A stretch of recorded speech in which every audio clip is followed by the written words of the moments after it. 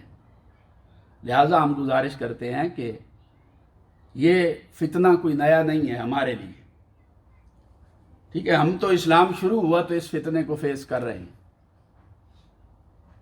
یہ جو قرآن بھی خود لکھا گیا، یہ بہتان بھی نیا نہیں، یہ تو حضور کے زمانے میں لگایا، انہوں نے خود لکھا۔ اللہ نے فرمایا یہ تو امیون لا یعلمون، یہ تو میرے محبوب نبی الامی ہیں، یہ تو تم میں سے کبھی کسی مدرسے میں نہیں گئے، کسی استاد کے شاگرد نہیں ہیں، ان پر ہم نے اتارا ہے۔ اللہ پاک نے 3 بار جواب دیا، اچھا اگر انہوں نے خود لکھا ہے تو تم اس قرآن جیسے لکھ کے دکھا دو، 10 صورتیں لکھ کے دکھا دو، چلے 10 نہیں لکھ سکتے 1 صورت ہی لکھ کے دکھا دو، چلے 1 صورت نہیں 10 آیتیں لکھ کے دکھا دو، رب چیلنج دیتا رہا۔ تو ہمارے لیے یہ نفرت کا اظہار کا جو چیلنج ہے یہ نیا نہیں ہے، لیکن اللہ پاک نے قرآن پاک میں انٹلیکچوئل اپروچ کے ساتھ جواب دیا اس کا، ٹھیک ہے نا؟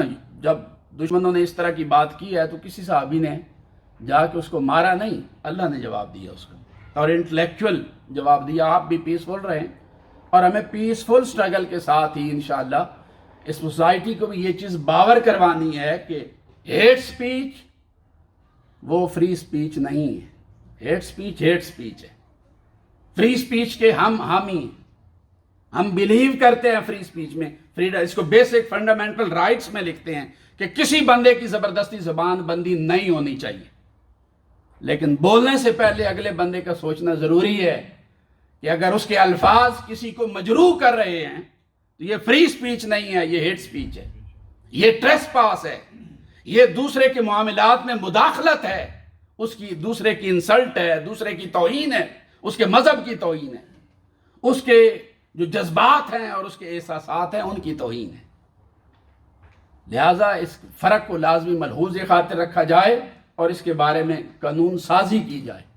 ہم گزارش کرتے ہیں کہ معاشرے کے امن کو قائم رکھنے کے لیے یہ صرف مسلمانوں کا مسئلہ نہیں ہے، جتنے بھی مقدس کتابیں، جتنے مقدس مذاہب ہیں، سب کو پروٹیکشن دی جائے، اور ہیٹ سپیچ اس کو ہیٹ سپیچ ہی ڈکلیئر کیا جائے، اور اس کے لیے قانون سازی کر کے جرمانہ اور سزا مقرر کی جائے، تاکہ اس فتنے کا ہمیشہ کے لیے سوسائٹی سے خاتمہ ہو سکے۔ اللہ پاک ہمیں حق کو حق سمجھ کر ماننے اور تسلیم کرنے کی توفیق عطا فرمائے، اور باطل کو باطل سمجھ کر اسے اجتناب کرنے کی توفیق بخشے۔ وما علیہ